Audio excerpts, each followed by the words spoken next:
তারপর দিয়ে দেবো লবণ, মেখে নেব। আমি চাল গুঁড়োগুলো দিয়ে দিয়েছি, এবার আমি মেখে নেব।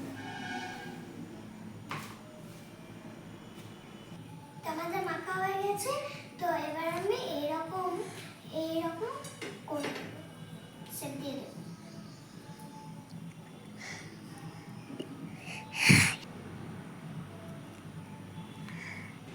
তো দেখুন বন্ধুরা, আমাদের সমস্ত শেপ দেওয়া হয়ে গেছে।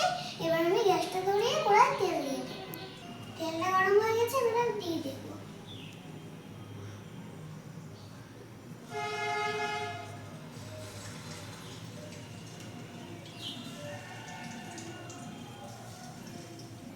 আর গ্যাস কম স্লো আছে ভেজে নিতে হবে। বন্ধুরা, আমাদের একবার হয়ে গেছে, আরেকবার দিয়ে দিয়েছি।